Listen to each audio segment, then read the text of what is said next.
Ito ang Presidential Broadcast Service. Radyo Pilipinas. Radyo Publiko Ng bagong Pilipinas para sa bagong Pilipino. Naghahatid ng mahahalagang balita at impormasyon na guugnay ng pamahalaan sa sambayanan. Tulay sa himpapawid ng serbisyo publiko. Radyo Pilipinas. Radyo Publiko. Ang boses ng Pangulo. Sa Iloilo, Radyo Pilipinas. 585 AM. Philippine Standard Time, alas 10:05 sa aga. Dali na Tukibonta ang Western Visayas. Dali na Tukibon ang mga solusyon sa problema. Pinaagi sa siyensya at teknolohiya. Sa siyensya, teknolohiya at inobasyon. Dali na Tukibonta ang Western Visayas. Dali na Tukibon ang mangugar sa rehiyon. Libuton tahibaluon ta kasaysayan kalulura. Tukib Western Visayas. Tukib Western Visayas. Magpamati na sa Tukib sa Radyo Pilipinas Iloilo kada Miyerkules, Huwebes kag Biyernes alas 10 tungtong alas 10:55 sa aga. Tukib Dali na Tukibonta ang Western Visayas. Mabuhay Pilipinas, mabuhay Western Visayas. Maayong aga Luzon, Visayas kag Mindanao. Dali na Live nyo kami nga mabatian sa 585 kHz sa lilisuan sang inyong mga radyo. Tukibon ang Kag sa Radyo Pilipinas Iloilo Facebook page. pinaagi sa siyensya at teknolohiya. Adlaw kita sang Biyernes, Tukibonta ang Western Visayas. Marso 6, 2026. Tukibon ang mangugar. Ako ang inyo kaupod, Hope Tarichante, kag welcome na sa panibago naman ni edisyon sang programa Tukib, ang Science and Tourism Program sang Radyo Pilipinas Iloilo. Tukib Western Visayas. Tukibunta ang Western Visayas, and of course, no, another day, another topic, another guest ang aton nga makaupod diri sa programa. Tukibonta ang Western Visayas. Lapit na lang mga kaabyanan, no? Marso 18, ato naman nga dumdumon ang Panay Victory Day. Tukibonta ang Western Visayas. Dali na Nga abala, ginasaulog naton, no? Ang Panay Victory Day, especially diri sa aton sa Isla Sang Panay. sa siyensya at Also, no, may mga activities kita sa Banwasang Tigbawan and also sa Balantang Memorial Cemetery National Shrine. Sa diin, ginatambungan ini sa mga World War II veterans and ang ila mga pamilya. Honda, kasaysayan kag kultura. Baloon naton mga kaabyanan nga abala importante, no, para sa aton nga mga Ilonggos nga balikan ng aton nga nakaligad, especially ining kasaysayan naton, no, sa Panay Victory Day. Ang Battle of Balantang and also, no, ang landing day sa Banwasang Tigbawan. Tukibon, dali na Para ma-refresh ang aton nga mga isip mga kabyanan, tuhoy, no, sa aton nga kasaysayan, especially for the Panay Victory Day, may makaupod kita nga isa ka espesyal nga bisita, ang history professor, no, sang University of the Philippines, Visayas. Visayas. Dali na Magapat paton naton ining kasaysayan sang kahilwayan sang Isla Sang Panay. teknolohiya. Taga naton importansya ang nangin efforts, no, baganihan sa aton nga mga World War II veterans. Kaya amo na gani ginasiling naton, no, gina-emphasize naton hindi lang subong, hindi lang every Panay Victory Day nga ang panikasog, no, ang efforts, ang baganihan sa aton nga mga World War II veterans. Tukib Western not in vain mga kaabyanan, no? Meaning gina-celebrate naton sila, ginadumdum naton sila, kag of course ginapahalagahan naton, no, ang legasiya nga ila ginbuild. And if you have questions mga kaabyanan kay sa aton nga dinapit, no, ang historian, isa ka professor of history sa University of the Philippines Visayas, pwede niyo i-comment sa aton nga comment section para mapalabot man nato, no, sa aton nga bisita. So in a while mga kaabyanan, makaupod naton si Dr. Ray Carlo Gonzales.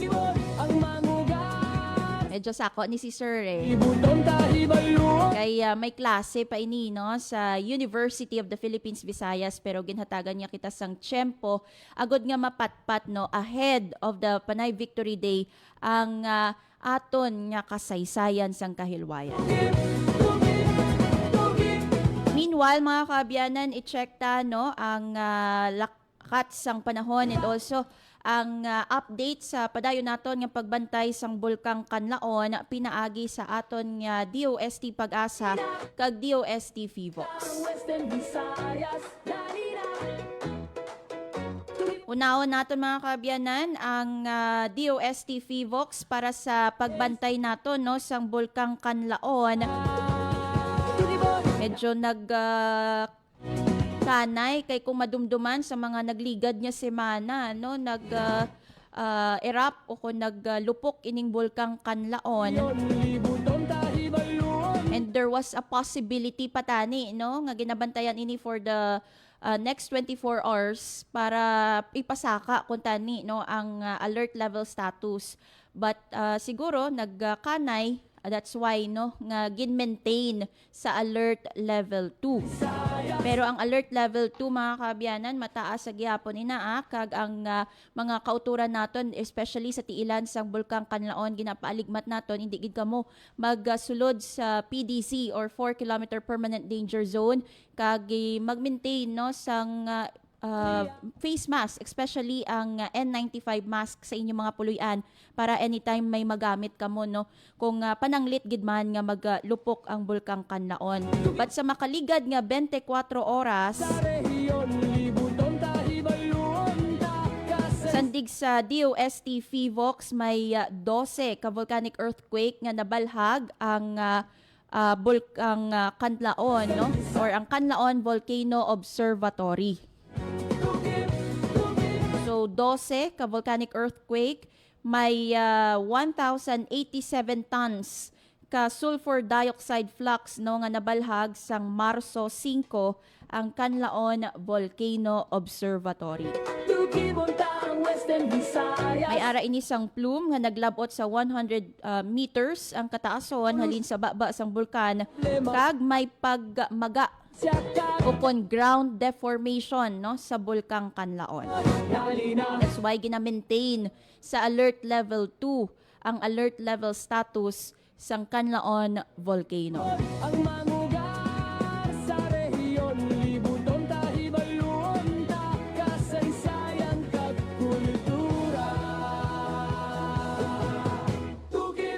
Sa piyak nga bay mga kaabyanan, i-check man naton ang lakat sang panahon pinaagi sa aton nga DOST Pag-asa nga sa karon masako bangod sang ilang nga aktibidad man, no, dira sa may Pag-asa complex sa Buntatala, Haro, no, may ara sila sang inaugurasyon sang ilang radar facility. But for now, no, i-check naton ya ang lakat sang panahon pinaagi kay Sir Charlie Depra. Sir, maayong aga, welcome sa Radyo Pilipinas Iloilo.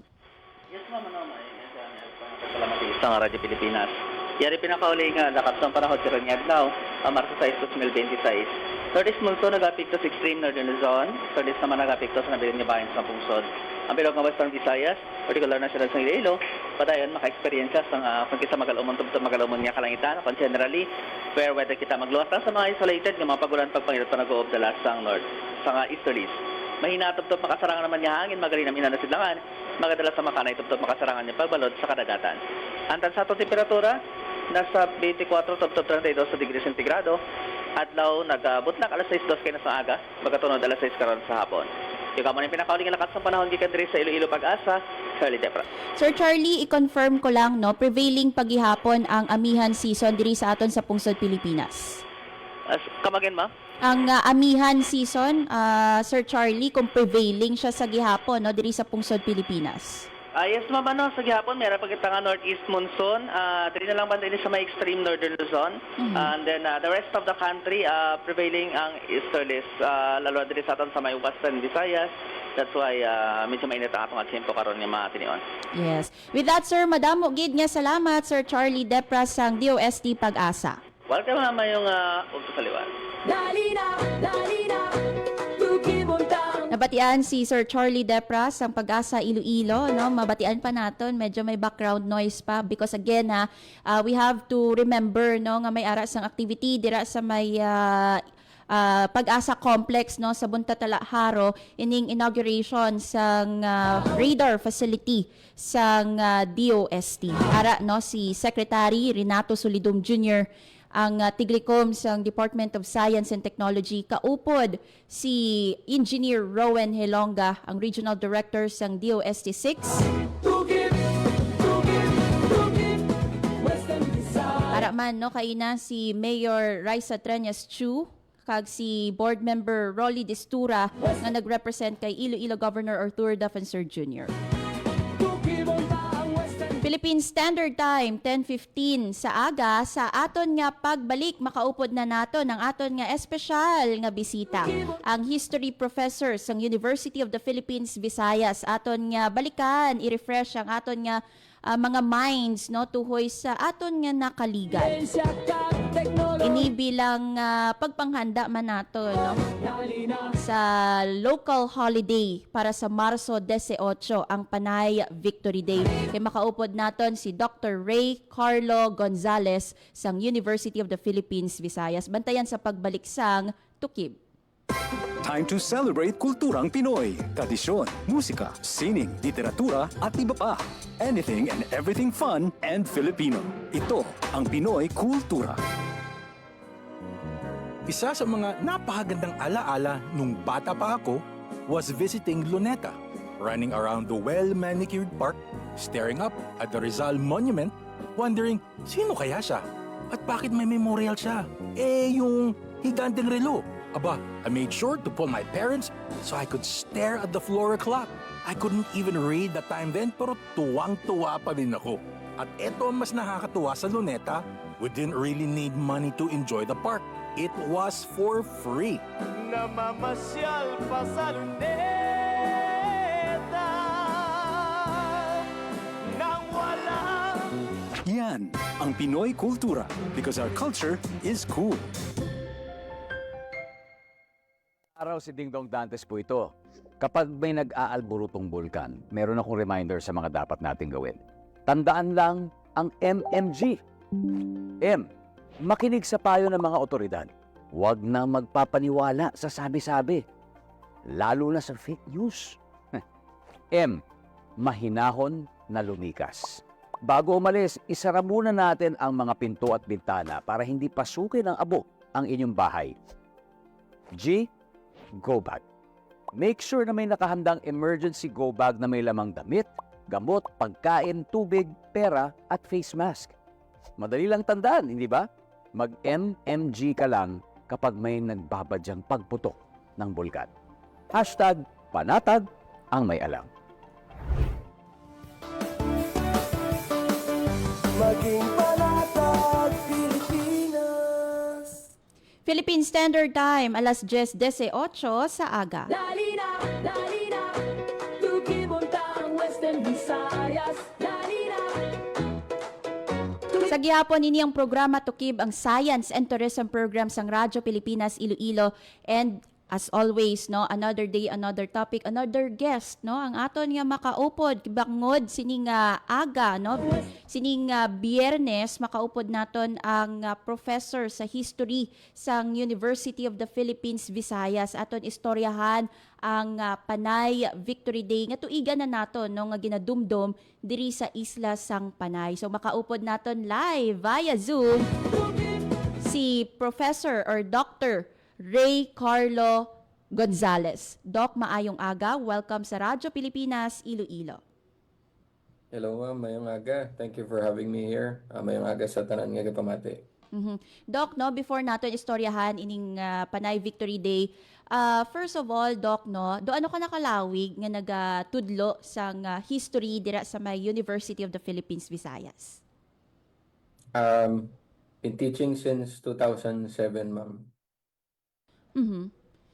Dugay naman gali, Doc, no? So you are the very right person gid, no, nga makaupod namon sa buong adlaw because istoryahan naton ining Panay Victory Day kay sa Marso 18 liwat, no, nga sa ulugon sang Isla sang Panay ang Panay Victory Day. Siguro, Doc, no, nga abala importante nga bahin sang kasaysayan sang Panay and sa bilog nga pungsod Pilipinas ining Panay Victory Day.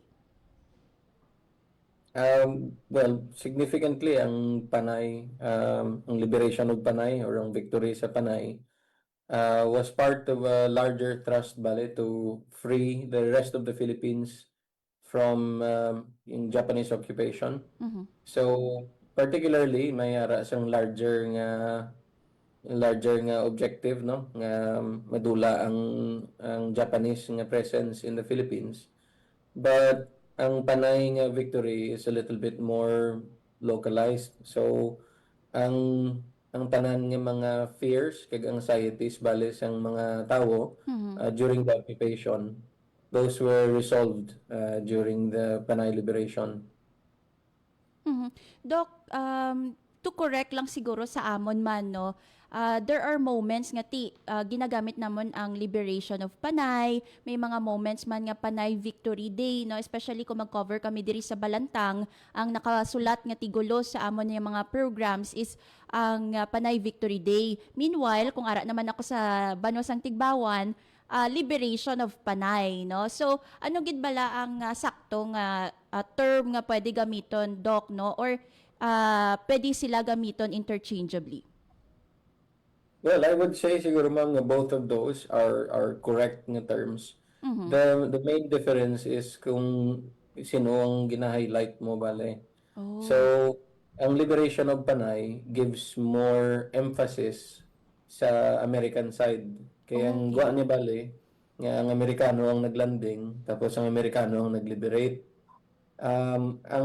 For a very long time, ang ginagamit nga term is liberation of Panay. And then something within the last somehow within the last 5 years or so, rebrand na siya to give rightful emphasis sa Ilonggo nga presence, kaya sa Ilonggo nga action bale to make the liberation successful. So when you use the term Panay Victory Day, parang gina-remove mo ang highlight nga ang Amerikano lang amo ang nagkadto.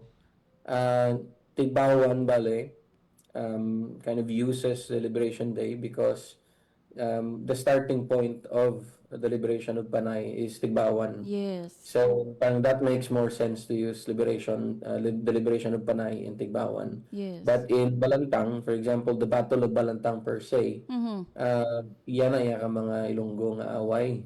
So bali wala daya ang Amerikano bali nakisaw-saw sa ina. Tumunaon nga ang term nga gingamit is Victoria or Panay.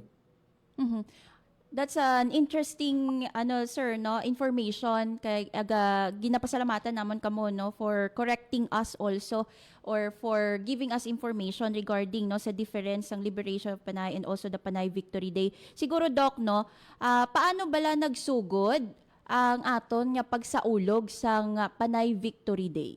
Para sa ulihing tubo nato na, especially mga younger generations nato, mga estudyante, kung magpanay Victory Day, no, Marso 18, iban sa ila, no, nag-holiday lang, wala nagasulod sa eskwelahan nila, pero wala sila nakaintindi kung ano bala ang buot silingon sini, no. So siguro, Doc, no, paano nagsugod ang aton nga pagsaulog sang Panay Victory Day nga ini? I think this was a law that was signed, I think, yung time ni Cory, parang do 1980s na, 1988, 89. Gintagaan bali sang historical significance the unfolding of the war in Panay Island. So legislative bali ang first niya nga, no, executive bali ang first niya nga mando bali sa pag-celebrate sa iya. the veterans have been celebrating these things on a regular basis ang una, pero it was not kind of officially instituted into some kind of holiday until the late 1980s. And then that as well catalyzed bale yung pag build sang eventual nga Balantang Memorial Shrine. So you will see nga over the 1980s and the 1990s, there was this parang advocacy to shed light to the story of Panay in the Second World War. And by the mid 2000s, ang sabi ng mga veterans dati, yung they called it their last hurrah, because the youngest of them, the veterans who were they were 18 years old at the start of the war, the youngest of them, sila na yung nag-manage ng parang 65th liberation of Panay. And after that, you will notice gradually nag-amat-amat na ubos ang mga tigulang. So the mid-2000s would have been regarded as the last hurrah of the veterans, World War II veterans. But you would think normally gakadula ang veterans over the years. What was really interesting that I noticed that happened, yung mga personal ko nga mga friends subong why na nagkalamatay na sila. But what was really interesting was that ang later generations of veterans, ang veterans of say Korea, veterans of Vietnam, veterans of the Cold War in the Philippines, that's people who fought against the communist insurgency, people who fought against the MILF and MNLF wars, they took the mantle over from the World War II veterans. And so yung meaning ng being a veteran and the end of war, the culmination of the end of wars, the end of hostilities, yung meaning na yun gets carried over hanggang ngayon. So it might have started in the 1980s, pero the meaning is still very much alive even to this day. Doc, kaina na-mention natin ang landing day sa Banwasang Tigbawan and also yung Balantang battle sa Distrito Sangharo. And kaina na flash man naton sa screen ang pictures naton nga kuha every time may ara sang ginahiwat nga Panay Victory Day dira sa may Balantang Memorial Cemetery National Shrine. So para mas may ihibalong aton nga mga tagpalamati, Doc, ano bala ang natabo sa Balantang and anong difference naman sini sa landing day ato sa may Banwasang Tigbawan. So siguro we start sa Battle of Balantang, Doc, Right. So the two of them, ma'am, were related in that the Allies had known nga maabot ang Amerikano, maglanding ang Amerikano. So the danger was nga if wala sang blocking force nga mag-contain sang Japanese forces that were in Iloilo City, if wala sang blocking force sa iya, they would scamper through the mountains, exfiltrate sila kay choke point ang Iloilo City. If they stayed in Iloilo City, not only will they be contained by the rubble, yung matabo sa Iloilo City, ang natabo sa Manila. So wala kita things like Embasa, magkalaguba na sila balitanan. But the Japanese, if you were a strategist, defensive strategist, it made more sense nga magwa ka mo, mag-break out ka mo from the city, and then you head towards more defensible area where you have maybe high ground, maybe lots of cover, hindi ka mo kitaon sa kontra. So the Panay guerrillas during that time were aware nga there was that attempt nga mag-break out sila. They couldn't break out by sea because the sea was already controlled by the Americans. They could only break out by land. And so, in full force, nagwa ang Panay guerrillas, and 3 of their regimental combat teams were assigned to block the 3 major exits outside of Panay. But one of them was in Sambag, Haro. So, to this day, if you want to head out towards the area of Pavia, ganon, but Sambag is one of those places nga pwede mo blakan. The other one would be something like the Bokso Baaro, and the other one would be like a Coastal Road, I think, is the other one. Oton during that time, Villa, Molo Villa, pakadto naman sa Miagao, for example, hindi na nila magamit because naglanding na dito ang Amerikano. So, ang common sense nga blakan nila, ang common sense nga palagyuhan sa Japanese would be these kind of like 3 major arteries. But the biggest battle happened in Balantang. Yes. So, nearly 100% ang ilang attrition. So they, if you go to Balantang Memorial Shrine, you see a wall with all those names of the killed in action. So the vast majority of those names would have died in Balantang during that battle. And the Japanese came in 2 waves. So yung first wave caught the company by surprise, and nearly all of them were wiped out. The second wave, which came, the Japanese attempt to break out. The second wave came much later. So by that time, mas naka-prepare ang mga guerrillas. That second wave was wiped out. So, I had one veteran tell me isang una there were as many as 1,000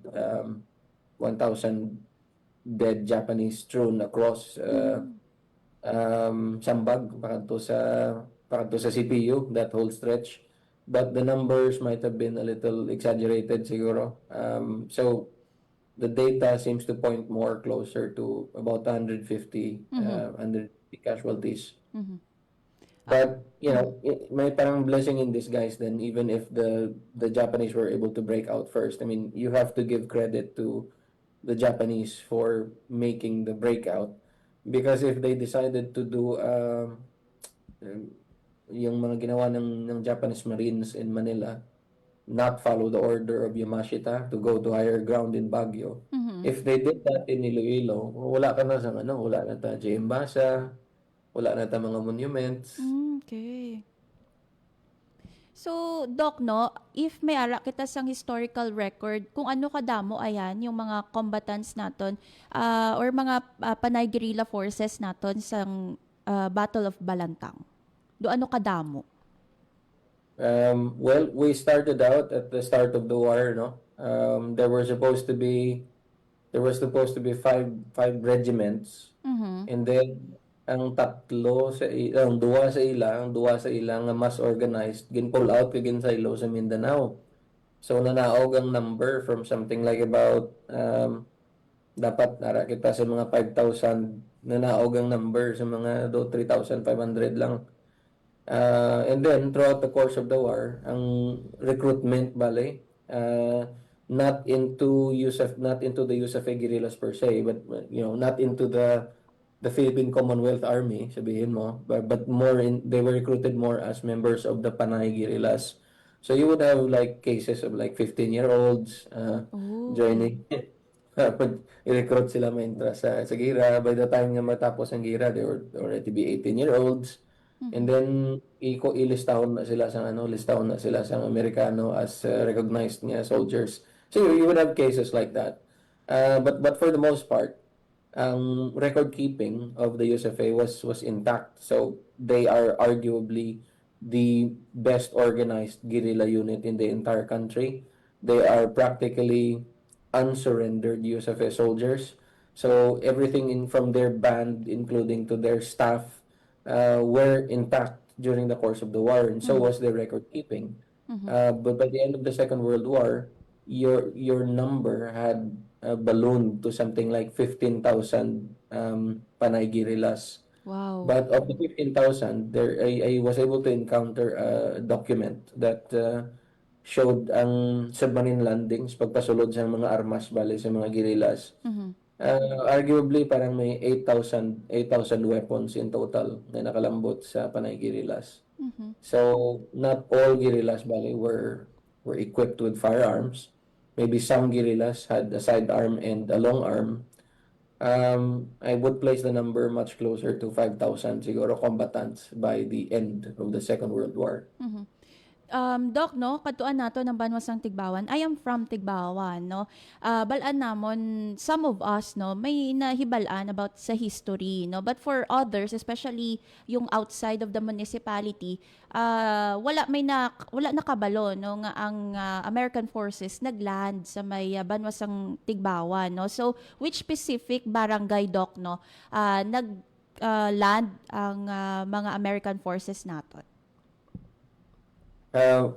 So I know this argument bale ma'am kay damo sang barangay nga ga-claim nga sila yon. I guess what you have to understand is that all landings bale have a focal point. So yung term gani nila parang it's either Red Beach or Area Zero, parang ganon yung tawag. And when you land the force, if you have to imagine, if you are landing an entire battalion and it has to be really fast and it has to be really organized, usually ang beachhead is very wide. So you might be talking about like 1 kilometer beachhead. And in that 1 kilometer, naga-crossover na siya sa ilang barangays. Yes, oo. There's also the matter of you have someone like Douglas MacArthur, who was very particular about curation or the way that he is being packaged on film. So he would land one time and then sabi niya, teka baka pangit yung dulaw ay ang footage siya, ubi maliwat ta, silo. So pag silo ya sa lahat naman ng barangay, mas nami naman ang beach dito. Di ang mga tao dito mambal nga sa ila naglanding si MacArthur. So you would have those cases like that. So maybe during sa landing, the beachhead was so wide, and then probably they took footage from one area and then found the better beach after after na nakalanding yung rest of the forces, and then nag-record man sila dito. And so you would have all these conflicting testimonies, I guess, kung di ng landing. But strictly though, in matters of reportage or in matters of military documents, ang Parara is the Red Beach or Ground Zero. Yes, oo. In fact, dira man ang marker, no, subong Doc sang landing, no, dira sa may Banwasang Tigbawan namtang sa may barangay sa Parara. So siguro Doc, no, lang naton, ipatpat nato, no, sa aton nga mga tagpalamati. Ano ba lang na-contribute, no, sang pag-liberate sang panay o paghilway sang panay sa kabilugan, no, nga paghilway sang pungsod Pilipinas or the liberation, no, sang Pilipinas sa mga forces, no, nga nagpadulong diri sa aton? For one thing, ang moral boost mo sa civilian population mo, ang moral boost mo sa guerrillas, completely undeniable. For another thing, ang imong western flank is already secure. So ang Manila ay nagsugod sila inaway dito sa Manila as early as October. Nagabot na from the previous year, nagabot na ang Americans. Pero kung tanawon mong kalendaryo, ginuna nila bali ang Manila Kabanatuan for the reason nga they were afraid the Japanese were going to kill the prisoners of war and the foreign civilians. So when they kind of flooded themselves into the Metro Manila area, the western flank was still exposed. So by securing Manila and later on the northwestern coast of Mindanao, they were able to protect na both flanks of the Philippine archipelago. So strategically yun yung purpose niya. There was even an argument nga kinanglanta pa girahon ang Iloilo. It's a place where they sent bale all the Japanese nga mag-R&R kag mag-recover kay do hospital kag bakasyonan ang Iloilo bale in the entire archipelago. So nga ang kinahanglan niya i-invade ta pa. And then someone from higher headquarters made the argument nga Iloilo has a very very suitable dock, the very same dock that made us into a global economic powerhouse in the 1850s. And then there's a ring road around the entire island that would connect all your major areas to that dock. There's also one working airstrip and then one bombed out the very very first airline from the Philippines sa Port San Pedro sa una. They called it Iloilo Negros Air Express Corporation. So ideal siya in the sense nga kung magubra ka shipyard or facility, pwede. Kung magubra ka airport, pwede. And then you have the strongest, most organized guerrilla unit in the entire archipelago. So it made a lot of sense nga i-reclaim mo ang Iloilo. Well, at least it's as far as they were thinking. Yes, ma'am.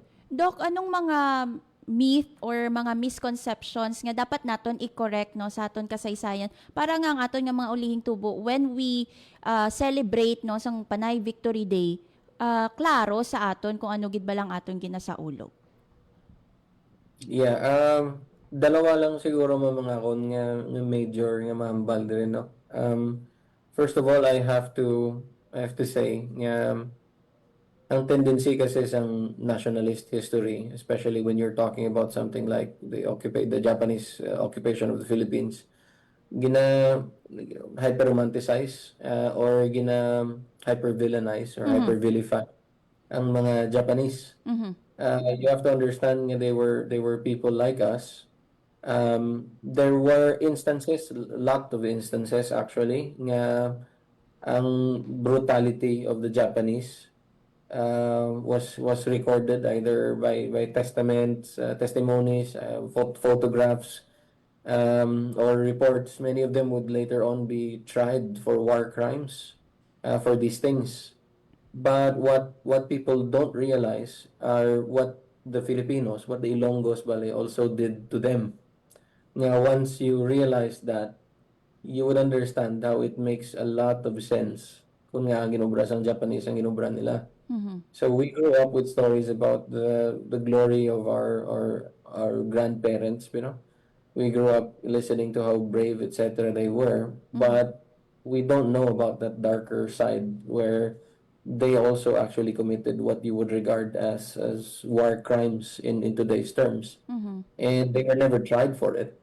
It's a sore topic. But if you were able to attend siguro ma'am ang talk sa LGU o something bawan. Yes, oo.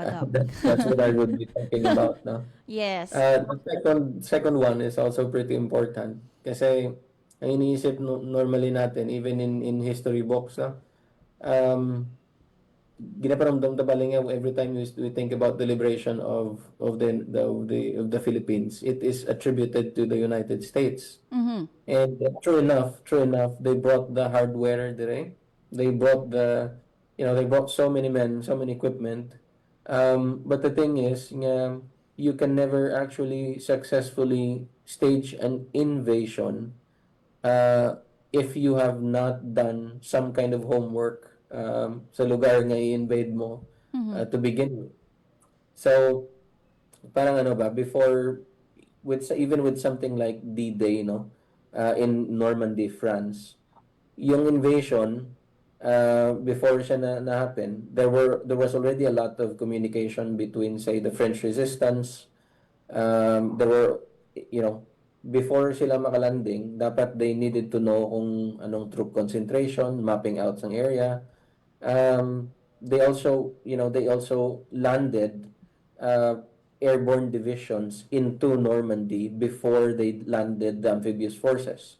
So if you look at what happens in Iloilo, there was no need to kind of like land these airborne divisions ahead of the invasion because the Ilonggos had actually done the homework.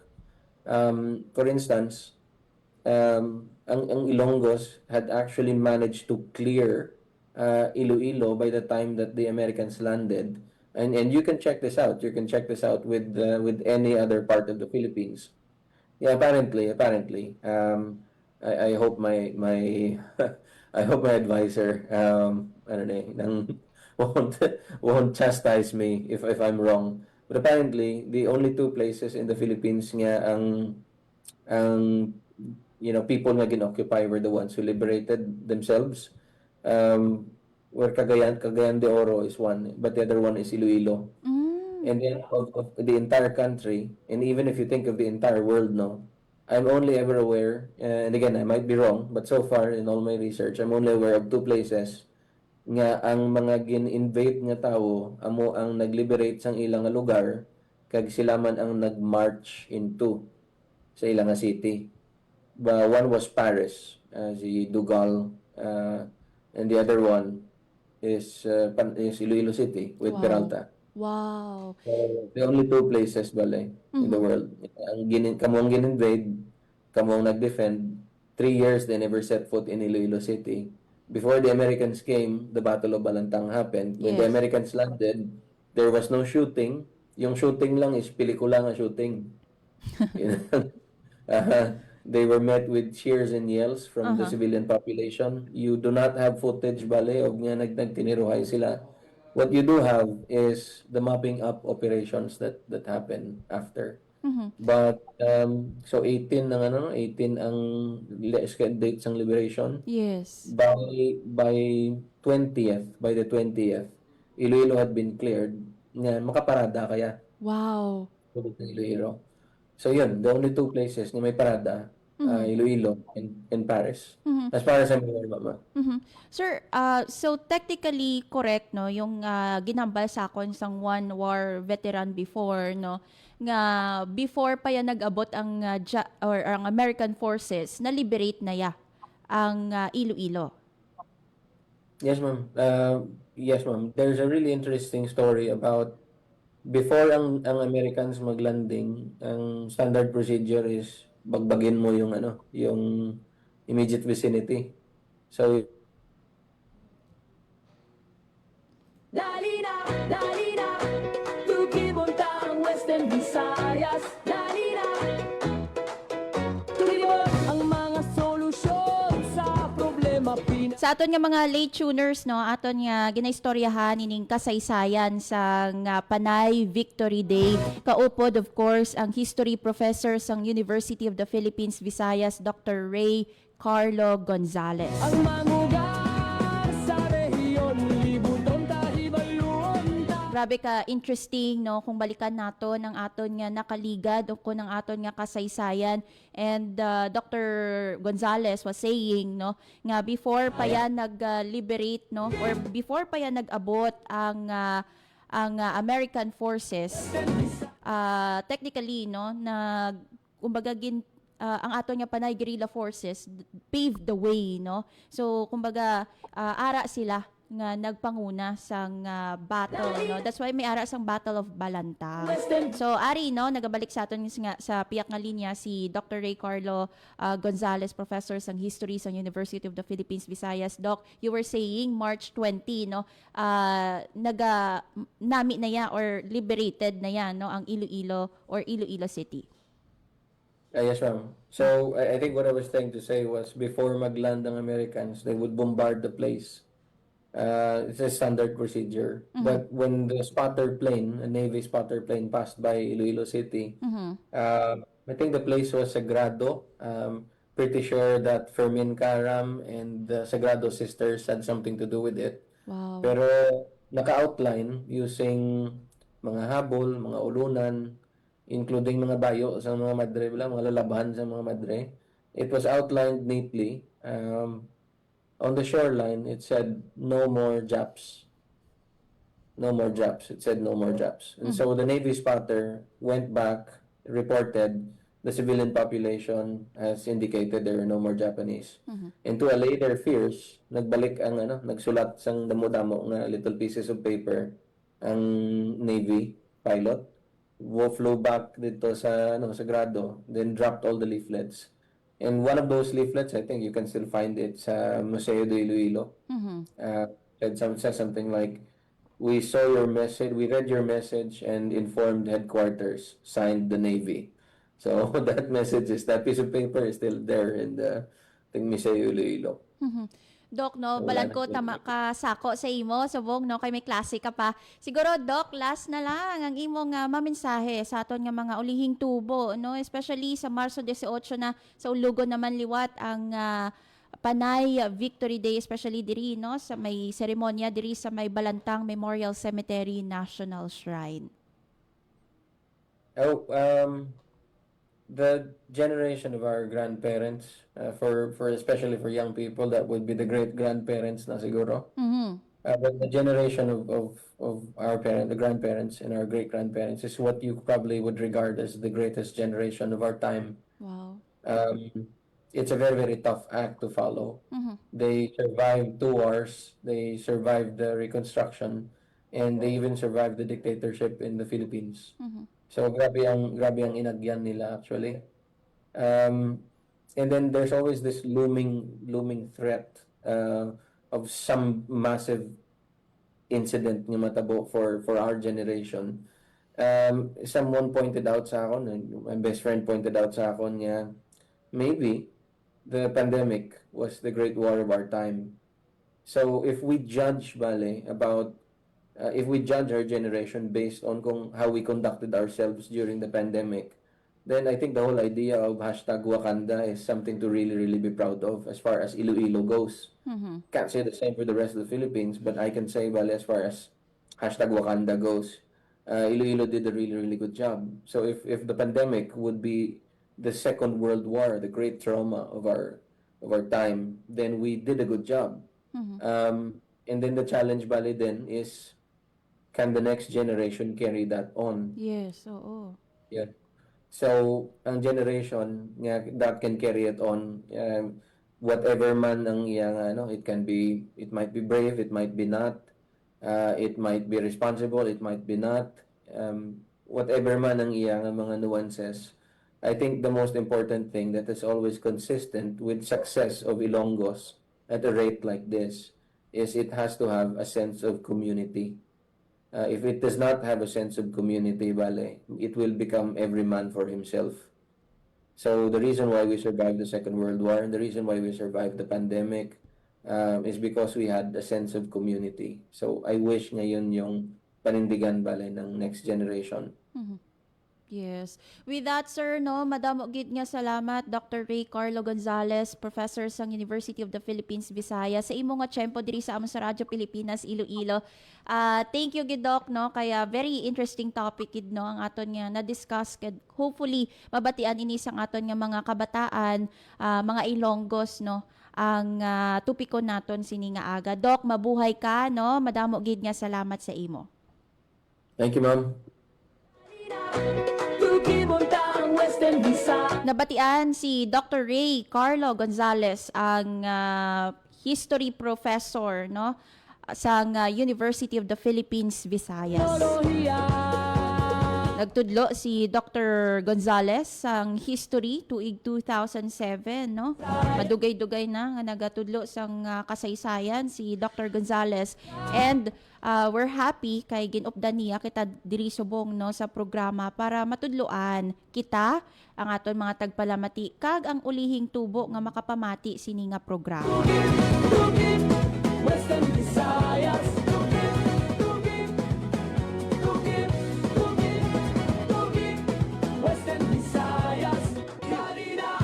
So, there you have it mga kaabyanan, ang Panay Victory Day, no. Although technically almost similar lang man ang meaning, no, sang liberation of Panay and Panay Victory Day, no.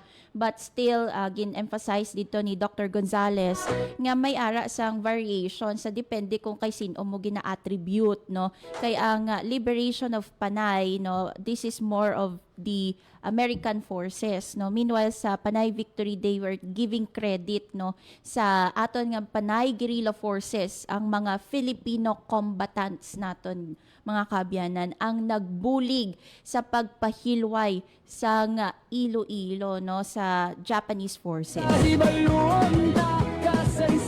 So may ara kita sang Battle of Balantang nga suno gani, no, sa history or sa kay Dr. Gonzales, no.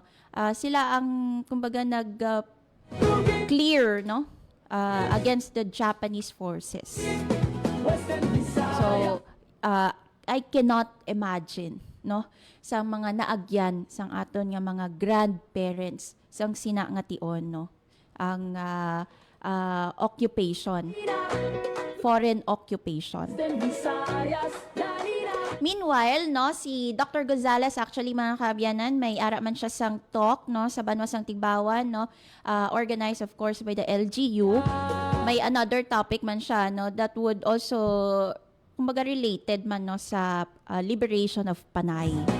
Kaya again sa Banwasang Tigbawan, no, kada Marso 18 may ara ina sang programa, also diri sa may Balantang Memorial Cemetery National Shrine. Ini ang mga makabig naton mga historical places kumbaga, no, sa isa sang Panay sa ikaduha nga inaway pang kalibutan. So ang Banwasang Tigbawan dira, no, naguna nga naglanding, the first municipality nga ginkaduan sa American Forces. Ang Battle of Balantang naman niya diri sa may Balantang or sa distrito sang Haro, dira naman niya, no, nag-away ang aton nga Panay Guerrilla Forces yung ginapamunuan, no, lakip na dira ni General Macario Peralta.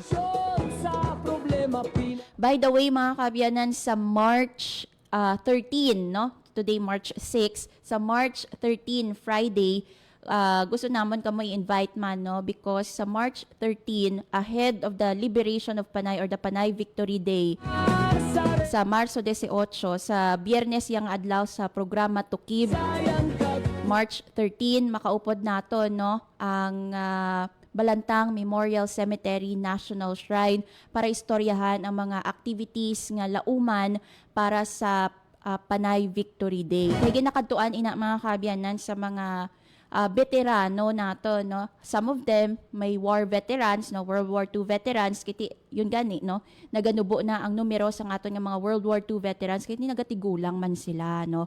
And ginakadtuan ina sa mga veterans naton kay may duwa ka klases ang veterans mga kaabyanan. Ang World War II veterans naton and also mga veterans naton coming from the Armed Forces of the Philippines, no. So gakadto na sila dira sa Balantang Memorial Cemetery National Shrine for a ceremony. So ibaluon nato, no, with the shrine curator si Ma'am Hitrid Fermantes, no, kung ano ba lang mga activities nila for the Panay Victory Day. Some of the families, no, sa mga World War II veterans nagatambong man, i-check naton sino bala ang guest speaker, no, for the Panay Victory Day 2026. Kay isang nagligad si Governor Arthur Defensor Jr. Nakatapos naman, no, si Iloilo City Mayor Jerry Treñas, no. I-check naton this time sininga tuig 2026 sino naman ay no, ang makaupod sa seremonya, no, dira sa Balantang Memorial Cemetery National Shrine. Madamo gid nga salamat mga kaabyanan sa inyo nga pagtutok diri sa programa Tukib, ang Science and Tourism Program sang Radyo Pilipinas Iloilo. Gusto naton pasalamatan ang 104,000 followers sang Radyo Pilipinas Iloilo, ang mga nagapamati sa radyo sa 585 AM. Also, ang aton man nga mga katuwang technical. Diri sa studio, si Sir Alan Defante kag sa transmitter si Sir Jeffrey Betita. Ululupod naman kita next week mga kaabyanan, every Wednesday to Friday. Ini ang Tukib. Radyo Pilipinas. Radyo Publiko. Radyo Pilipinas. Ang inyong tulay sa himpapawid ng serbisyo publiko. Ang Presidential Broadcast Service, Radyo Pilipinas, Radyo Publiko. Radyo Pilipinas. Radyo Publiko. Kinilala ng pang-international at prestigyosong Asia Pacific Broadcasting Plus Awards 2025 para sa kategorya ng Government Streaming. Ito ay dahil sa epektibo nitong pagsasanib ng mga tradisyonal na media tulad ng telebisyon, radyo at print para masabayan ang mabilis na pag-inog ng mundo ng digital at social media tungo sa mas epektibong paghahatid ng mahahalaga at napapanahong mga impormasyon sa mamamayang Pilipino. Kinilala rin ang Radyo Pilipinas dahil sa patuloy na pag-akyat ng rating. Ngayon ay matatag sa pang-4 na pwesto sa Mega Manila ayon sa pinakahuling Nielsen Radio Audience Measurement Survey. At sa social media, nakamit ang mahigit 2,000% pagtaas ng bilang ng mga sumusubaybay sa Radyo Pilipinas page sa unang bahagi ng 2025. Patunay ito na ang inyong Radyo Pilipinas Radyo Publiko ay tunay na kaagapay ng inyong pamahalaan sa paghahatid ng serbisyo sa mga mamamayang Pilipino. Mula sa aming lahat, sa ngalan ng inyong pamunuan at mga kawani ng Presidential Broadcast Service, kasama ang inyong mga himpilan ng Radyo Pilipinas sa buong kapuluan, maraming salamat po sa inyong lahat, sa inyong pagtangkilik at pagkilala. Radyo Pilipinas. Radyo Publiko. Radyo Pilipinas. Radyo Publiko. Radyo Pilipinas.